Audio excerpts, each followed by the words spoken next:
भद्रं नो अपि वातयमनः। ॐ शान्ति शान्ति शान्ति। वन्दे विदेहतनया पदपुण्डरीकम् कैशोरसौरभसमारित योगिचित्तम् हन्तुं त्रितापमनिशम् मुनिहंससेव्यम् सन्मानशालिपरिपीत परागपुञ्जम् दूर्वादलद्युतितनुं तरुणाब्जनेत्रम् हेमाम्बरं वरविभूषण भूषणाङ्गम् कन्दर्पकोटिकमनीय किशोरमूर्तिम् पूर्तिं मनोरथभुवां भज जानकीशम् मनोजवं मारुततुल्यवेगं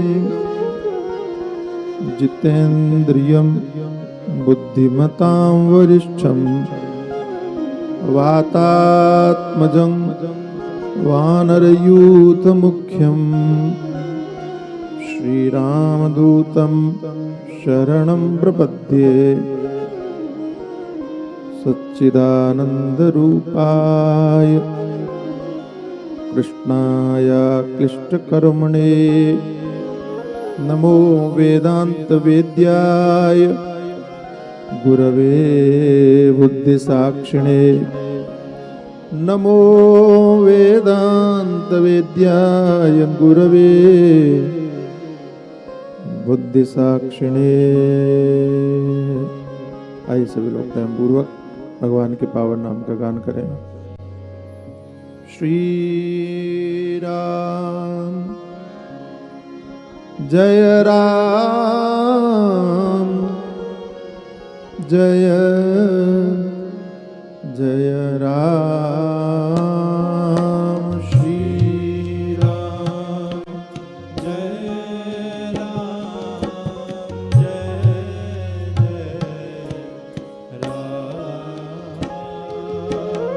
श्री राम जय राम जय जय राम।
लोग गाइए, प्रेम से भाव से गाइए।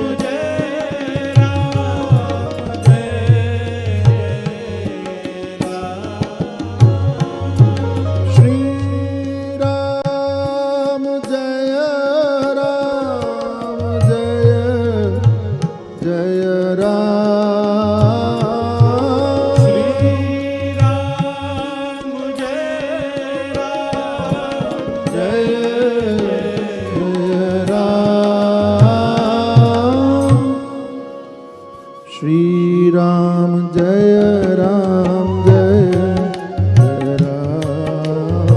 भाव से आनंद के साथ मस्ती से श्री राम जय राम जय जय राम। श्री राम जय राम जय जय राम। श्री राम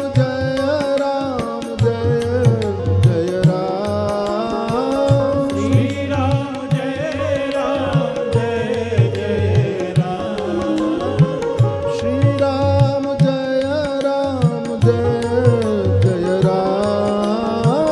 श्री राम जय राम जय जय राम। श्री राम जय राम जय जय राम।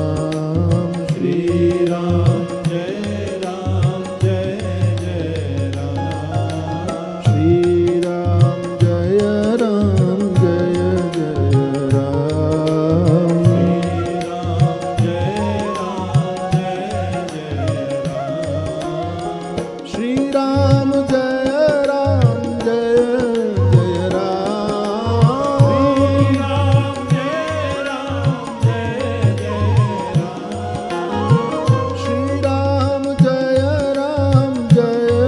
जय राम। जय जय राम। श्री राम जय राम जय जय राम। श्री राम जय राम जय जय राम। श्री राम जय राम जय जय राम।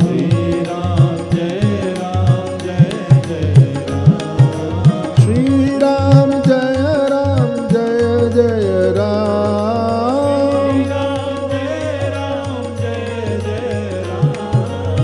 श्री राम जय राम जय जय राम।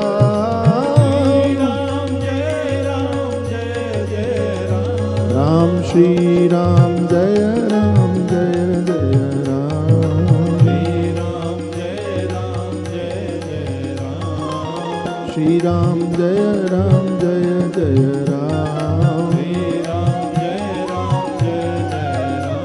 श्री राम जय राम जय जय राम।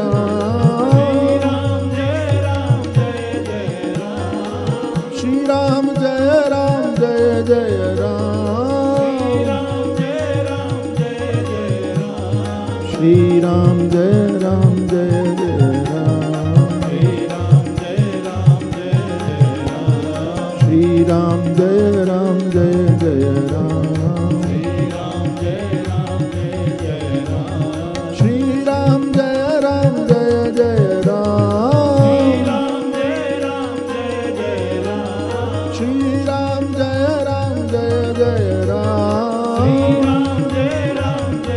राम जय जय राम। श्री राम जय राम जय जय राम। श्री राम जय राम जय जय राम। श्री राम जय राम जय जय राम। श्री राम जय राम जय जय राम। श्री राम जय राम जय जय राम। श्री राम जय राम जय जय राम। श्री राम जय राम जय जय राम। श्री राम जय राम जय जय राम।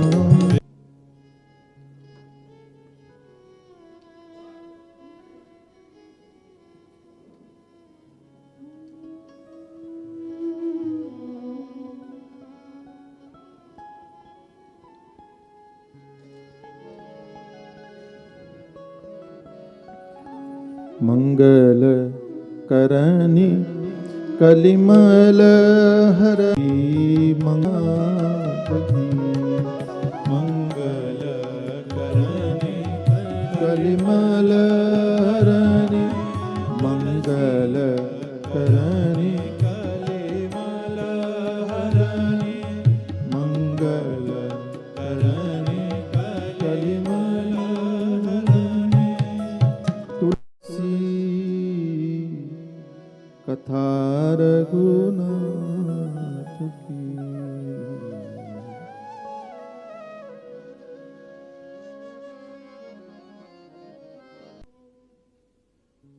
आगे गोस्वामी तुलसीदास जी महाराज ने हिंदी में भी मंगलाचरण किया, क्योंकि ग्रंथ हिंदी का है तो उसमें क्रमशः सभी का स्मरण किया, विशेष करके गुरुदेव। बंदौ गुरुपद कंज कृपा सिंधु नर रूप हरि महामोह तम पुंज जासु वचन रवि कर निकर।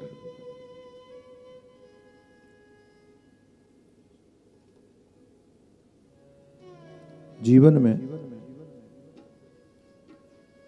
गुरु की बड़ी महिमा है। मैंने कोई भी धर्मशास्त्र नहीं देखा जिसमें गुरु की महिमा ना हो।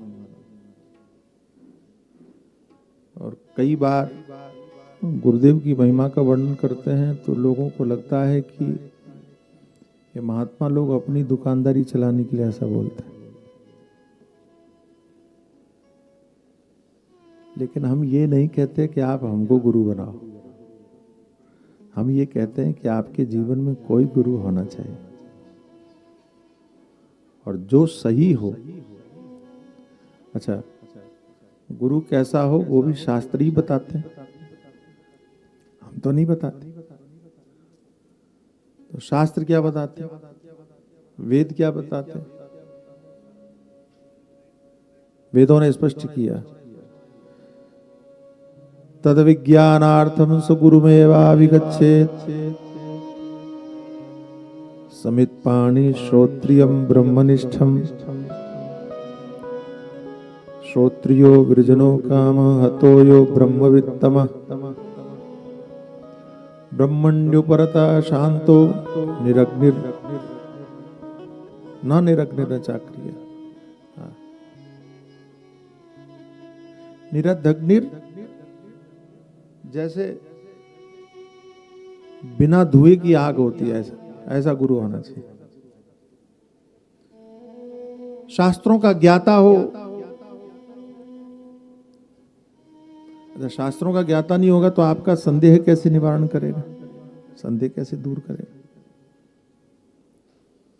अच्छा, आप कहो कि हम तो पुस्तकों को पढ़ के ज्ञानी बन जाए, नहीं बन सकते। आप कहो हम YouTube से देख करके ज्ञानी बन जाए, नहीं बन सकते। और एक कोई देवी थी, कोई बहू नई नई शादी करके आई, और सासू माँ ने कह दिया कि भोजन बनाओ, कुछ बनाने के लिए कहा होगा, उसको आता नहीं था, तो YouTube खोल के बैठ गई,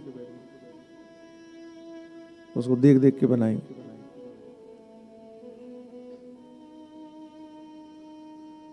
उसमें कहीं लिखा था, बोला उसने कि इसको बना के और फिर 1 घंटा फ्रिज में रखो। तो उस देवी ने क्या किया, जो गैस चूल्हे पर चढ़ा था उसको तो वहीं चढ़ा दिया, 1 घंटा बजाने वाला मंदिर में लेके आके फ्रिज में रख दिया।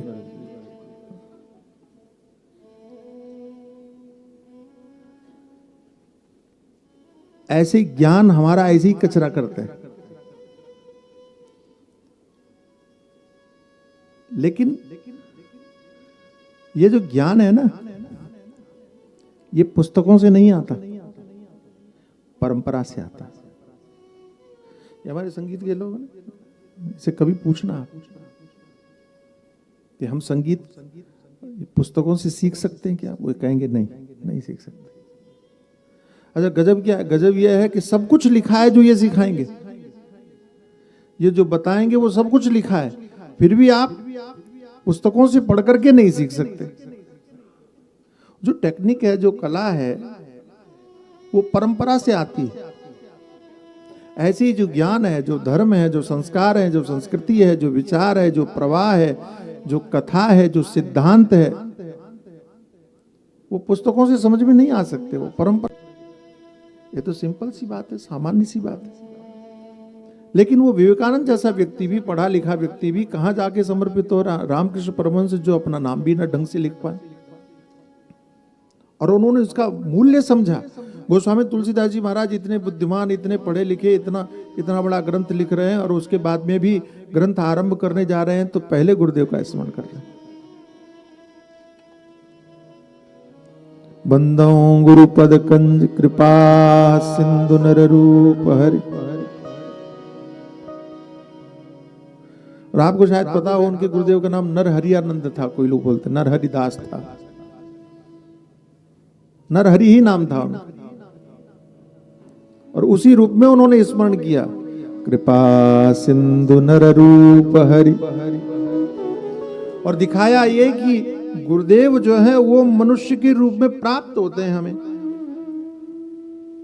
अच्छा, कई लोग कहते हैं महाराज गुरु कहाँ ढूंढे, आजकल गुरु मिलते नहीं है, कहाँ खोजे। मैं कहता हूं कि आपको गुरु खोजने की आवश्यकता नहीं है, आपको शिष्य होने की आवश्यकता है। गुरु तो आपको स्वयं ढूंढ लेगा, आकर के आप ही को ढूंढ लेगा, आपको ढूंढने की जरूरत नहीं पड़ेगी। और मैं ऐसा भी मानता हूं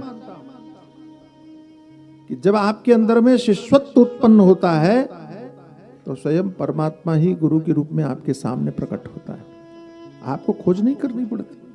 अच्छा, और आप हैं कौन जो आप गुरु को खोज? आप इतने बुद्धिमान हैं कि गुरु समझ लेंगे कि गुरु कौन है। गुरु समझता है कि शिष्य कौन है, शिष्य में ये योग्यता कहां है।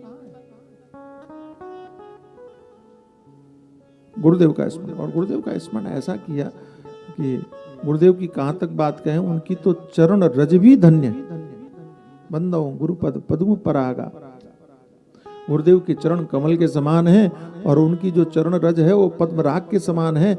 और ऐसे करके एक एक चीज का वर्णन करते हुए, श्री गुरु पद नखमनि गण ज्योति सुमिरत दिव्य दृष्टि ही होती, हर चीज का वर्णन करते हुए गुरुदेव के पैर के नाखून का भी वर्णन करते हैं कि यदि आप गुरुदेव के चरण कमल के उस नखमणि का भी दर्शन करें, ध्यान करें, तो अंदर से आपके अंदर में अज्ञान का अंधकार दूर हो जाए। इस भाव से गुरुदेव का स्मरण किया, ब्राह्मणों का स्मरण किया। बंदो प्रथम महीसुर चरना, बंदो प्रथम महीसुर चरना, बंदो प्रथम महीसुर चरना, मोह जनित संशय सब हरना, मोह जनित संशय सब हरना, साधु चरित शुभ चरित कपासु, साधु चरित कपासु, निरस विशद गुणमय फल जासु, निरस विशद गुणमय फल जासु, मुद मंगल मय संत समाजु, मुद मंगल मय संत समाजु, जो जग जंगम तीर्थ राजू, जो जग जंगम, जो जग जंगम, जो जग जंगम तीर्थ राजू। ब्राह्मणों को सबसे पहले प्रणाम किया। कई लोग आजकल तो जातिवाद के कारण लोग इतने भ्रमित हैं कि शास्त्रों के तात्पर्य को भी समझने के लिए तैयार नहीं। कई लोग कहते हैं कि ब्राह्मणों ने स्वयं अपनी बड़ाई करने के लिए और इन ग्रंथों में अपनी महिमा का गान कर लिया। नहीं देवता, ऐसा बिल्कुल नहीं, बिल्कुल भी ऐसा समझने की कोशिश मत करना। और आप इस बात को यथार्थ रूप में समझना, हमारे धर्मशास्त्र जाति के आधार पर, वर्ण के आधार पर, आश्रम के आधार पर किसी के साथ में भी भेदभाव नहीं करते। ठीक है, कौन है उसमें भेदभाव है कि नहीं? सैलरी में भी भेदभाव है, सम्मान में भी भेदभाव है। अब कोई पूछे कि आप ये भेदभाव क्यों कर रहे हो, तब आप कहोगे नहीं ये प्रोटोकॉल है। अरे जिसको आप प्रोटोकॉल कहते हो उसी को शास्त्र मर्यादा कहते हैं, अंतर इतना ही है। वहां पर भी एक ही बात, चातुर्वर्ण्यम मया शिष्टम गुण कर्म विभागशः। भगवान ने कहा मैंने ही चारों वर्ण उत्पन्न किए और चारों वर्णों को कर्म के अनुसार हमने विभाग बांट दिए। एक को ब्राह्मण बना दिया, दूसरे को क्षत्रिय बना दिया, तीसरे को वैश्य बना दिया, चौथे को शूद्र बना दिया। लेकिन भगवान कहते हैं चारों मेरी ही संतान है। जब चारों भगवान की ही संतान है तो उसमें छोटा बड़ा कहां से हो गया? ये भेदभाव किसने पैदा किया? और ये भेदभाव ध्यान रखना, 4 श्रेणियों में बांटने के बाद में भी कर्मचारियों के प्रति भेदभाव सरकार नहीं करती, समाज करता है। और समाज ने भेदभाव, अच्छा सरकार ने क्या ये कहा कि प्रथम श्रेणी के कर्मचारी का लड़का चतुर्थ श्रेणी की कर्मचारी की लड़की अथवा लड़के के साथ में विवाह नहीं कर सकता? ऐसा सरकार ने कहा क्या? नहीं कहा। लेकिन समाज ने यह स्वीकार कर लिया कि अगर हमारा लड़का कोई आईएएस ऑफिसर है या बड़ा ऑफिसर है तो वो किसी चौकीदार के साथ में विवाह नहीं करेगा। सरकार ने मना नहीं किया, लेकिन समाज ने वो परंपराएं बना ली। समझ में आ रहा है? ऐसी शास्त्र कोई भेदभाव नहीं करते, शास्त्रों ने उस भेदभाव को प्रतिपादित नहीं किया। योग्यता के अनुरूप अथवा कर्म के अनुसार भगवान ने उसका विभाजन किया। इस बात को स्वयं भगवान कहते हैं। इसलिए दिमाग से इस बात को निकाल दीजिएगा कि हमने कोई भेदभाव किया। एक सज्जन मिले, कहने लगे महाराज एक बात बताइए। मैंने कहा क्या? बोले आप कहते हो कि शास्त्रों में कोई भेदभाव नहीं है और भगवान ने सबको अपना पुत्र कहा है। मैंने कहा चातुर्वर्ण्यम मया सृष्टम गुणकर्म विभागशः, ये भगवान है। बोलो, देखा जाता है आप ब्राह्मण हो, क्षत्रिय हो, वैश्य हो, शूद्र हो, कौन हो, ये देखा जाता है? या वहां लिख रखा है कि यहाँ केवल ब्राह्मणों का प्रवेश, ऐसा लिख रखा है? वहां तो सब। कुंभ में स्नान करने के लिए जाते हो तो जाति के आधार पर प्रवेश मिलता है। ये भेदभाव लाया कौन? थोड़ा अपनी आंखों से देखो भी, कानों से सुनो भी, बुद्धि से समझो भी। लोगों के बहकावे में आकर के अपने आप को कमजोर करने का काम मत करो। और इसी रामचरितमानस में एक अद्भुत उदाहरण आपको दिखाऊंगा कि जहां आप चकित रह जाएंगे। काकभूषुंड जी महाराज अपने पूर्व जन्म की कथा सुनाते हुए गरुड़ जी को कहते हैं कि पूर्व जन्म में मेरा अयोध्या में जन्म हुआ, उस समय पर मैं शूद्र वर्ण में उत्पन्न हुआ और वहां से मैं महाकाल उज्जैन में आ गया और उज्जैन में गुरुजी के पास में गया, उन्होंने दीक्षा दे दी। ध्यान रखना, गुरुजी ने शूद्र को दीक्षा दिया।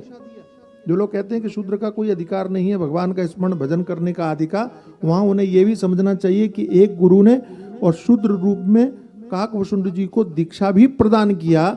और अद्भुत बात, सबसे बड़ी अद्भुत बात यह है कि वहां पर काकभूषुंड जी वर्णन करते हुए कहते हैं, एक बार हर मंदिर जपत रहो शिव नाम, गुरु आए अभिमानते उठने कीन प्रणाम। और मैं एक बार मंदिर में, शिवजी के मंदिर में बैठ करके जप कर रहा था। शूद्रों को प्रवेश नहीं था, तो ये कहां अंदर घुस गए? अंदर प्रवेश कैसे कर गए? और मुझे पता नहीं आप में से कितने लोग महाकाल दर्शन करने के लिए गए? अच्छा, क्या आपने अंदर में प्रवेश किया? अंदर प्रवेश किया। अगर अंदर आपने प्रवेश किया हो तो आप और चकित हो जाएंगे कि जहां भगवान ज्योतिर्लिंग विराजमान है, शिवलिंग महाकाल विराजमान है, ठीक उसकी बाईं तरफ एक गुफा बनी हुई है और उस पर लिखा हुआ है काकभूषुंडी गुफा। और वो काकभूषुंडी कौन है? वो शूद्र शरीर में जिस समय पर जन्म लिया। अगर शूद्रों को मंदिर में प्रवेश वर्जित था तो ये काकभूषुंड जी शूद्र शरीर में रहते हुए उस मंदिर में तप करने कैसे पहुंच गए? मुझे क्षमा करना, हमने शास्त्रों को समझा नहीं है, हमने शास्त्रों को कभी जानने का प्रयास नहीं किया। और मैं आपसे एक निवेदन करूं कि शबरी भी है, केवट भी है जिसको गले भगवान लगाते हैं। केवट कौन है पता है आप? अच्छा, केवट और एक निषाद राज है। निषाद राज जानते हैं? निषाद राज को भी भगवान ने मित्र बनाया। और निषाद राज हैं कौन आपको मालूम है? शिव पुराण में कथा आती है कि एक बहेलिया था जिससे अनजाने में शिवरात्रि में 4 बार पूजन हो गया। कथा आपने सुनी होगी, है ना? अनजाने में वो तो शिकार करने के लिए ऊपर बेल के ऊपर चढ़ा हुआ था और जब भी हिरण को देखता वो बाण उठाना, मारने के लिए बाण उठाता, और तभी उसके पीठ पे लदे हुए जल से भगवान शिव का अभिषेक हो जाता। ऐसे अनजाने में 4 बार हो गया। शिव जी प्रसन्न हो गए, भोले बाबा तो भोले बाबा हैं। शिव जी प्रसन्न हो गए और शिव जी ने प्रसन्न होकर के उसको वरदान दिया और उसको कहा कि मैं तुम्हारी भक्ति से प्रसन्न हूं। उसने तो बेचारे ने भक्ति की ही नहीं थी। एक तो वो शूद्र, दूसरे अनजाने में जलाभिषेक हुआ। लेकिन शिवरात्रि का समय था, भोले बाबा प्रसन्न हो गए। शिव जी ने प्रसन्न होकर के दर्शन भी दिया और वरदान भी दिया। वरदान क्या दिया? तो शिव पुराण में वर्णन आता है, वरदान भगवान ने दिया कि तुम मेरे बड़े प्रिय हो, इसलिए मैं तुमको वरदान देता हूं। अनजाने में ही सही, तुमने 4 बार जो हमारा पूजन किया है, मैं तुमको वरदान देता हूं कि अगले जन्म में तुम राजा बनोगे, और जब भगवान श्री राम के रूप में अवतरित होंगे तो वो तुमको अपना मित्र बनाएंगे। वही जो भील था, बहेलिया था, और वही व्यक्ति निषाद राज के रूप में प्रकट होता है। हम क्यों नहीं इन कथाओं को पढ़ते? छोटी सी बात और, आप मनुष्य में भेदभाव की बात करते हैं। हमारे भगवान श्री राम ने तो गीधराज जटायु को भी अपनी गोद में रख करके वो सम्मान दिया जो पिता को मिलना चाहिए।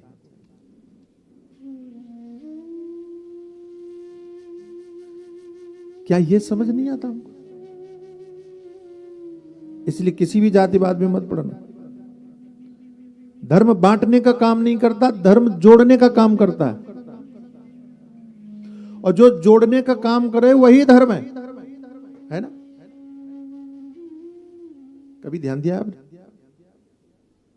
तमिलनाडु का व्यक्ति जिसको हिंदी नहीं आती,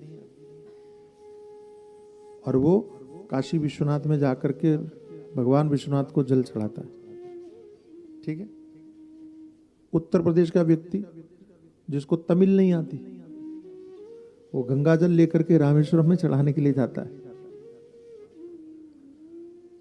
बंबई में रहने वाला व्यक्ति आसाम में कामाख्या का दर्शन करने जाता है,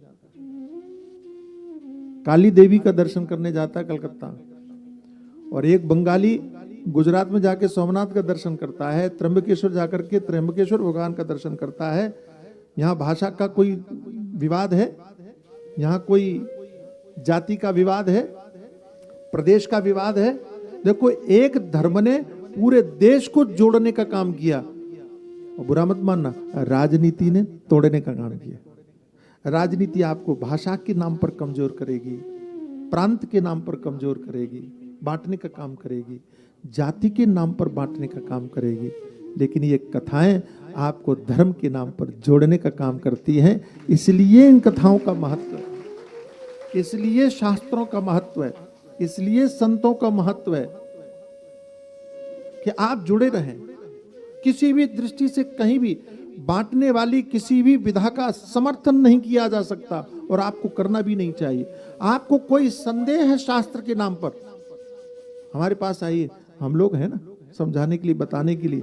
शास्त्रों में कुछ बातें ऐसी हैं जो दिखाई पड़ती है कि जहाँ भेद दिखाई पड़ता है, जहाँ भेद नजर आता है, लेकिन मूलतः वो भेद बिल्कुल नहीं है। मैं आपसे बहुत विनम्रता पूर्वक, क्योंकि कथा का अर्थ केवल कहानी सुनाना नहीं है, कथा का अर्थ भी है कि तात्पर्य भी हमारी समझ में आते जाएं। और मैं आपसे निवेदन करता हूं कि अगर आपका जो हमारा जो शरीर है ना, मुझे आप बताइए, इस शरीर में आपको कोई भेदभाव करते हो? बोलो बोलो बोलो, शरीर में कोई भेदभाव करते हो? पूरा शरीर आपका ही है। अगर पाँव में दर्द होगा तो पाँव में भी आप इलाज करवाओगे, दांत में दर्द होगा तो दांत का भी आप इलाज करवाओगे, है कि नहीं? लेकिन एक बड़ी विचित्र बात है, क्या कि मुंह में हाथ डालना है तो पहले हाथ धोओगे, पाँव में हाथ लगाना है तो बाद में हाथ धोओगे। ये भेद दिखाई पड़ सकता है, लेकिन ये भेद दिखने के बाद भी आपको पाँव से प्रेम कम है और दांत से प्रेम ज्यादा है, ऐसा तो नहीं है। कि आंख से प्रेम कम है कि कान से प्रेम ज्यादा है, ऐसा तो नहीं है। स्थान विशेष की दृष्टि से भेदभाव दिखाई पड़ सकता है, लेकिन वो भेदभाव दिखने के बाद भी आप अपने पूरे शरीर से प्रेम करते हैं, इसमें कोई संशय नहीं। कहीं कहीं किन्हीं किन्हीं कारणों से वो भेद शास्त्रों में इंगित होता है, दिखाई पड़ता है, लेकिन उस आधार पर और आप पूरे शरीर को काटने लग जाओ पांव अपने आप को स्वतंत्र करने लग जाए, आंख आपको अपने आप को स्वतंत्र करने लग जाए, हाथ अपने आप को स्वतंत्र करने लग जाए, सिर अपने आप को स्वतंत्र करने लग जाए, आपके शरीर की पूरी अवस्था बिगड़ जाएगी, व्यवस्था बिगड़ जाएगी। ये शरीर किसी काम का नहीं रहेगा। जिस दिन से शरीर के सारे अंग अपनी मनमानी करने लग जाए ना, सब स्वतंत्रता मांगने लग जाए, सब आजादी मांगने लग जाए, नहीं हमारा भी अधिकार है और हमको भी ऐसा करना चाहिए, हमको भी वैसा करना चाहिए, यदि ऐसा होने लगे, आप शरीर को चला नहीं सकते हैं। ऐसी सामाजिक व्यवस्था की दृष्टि से बहुत सारी चीजों से समझौता करना पड़ता है, लेकिन धर्मशास्त्र की दृष्टि में किसी से भी प्रेम में कहीं कोई कमी नहीं है, ये ध्यान रखना।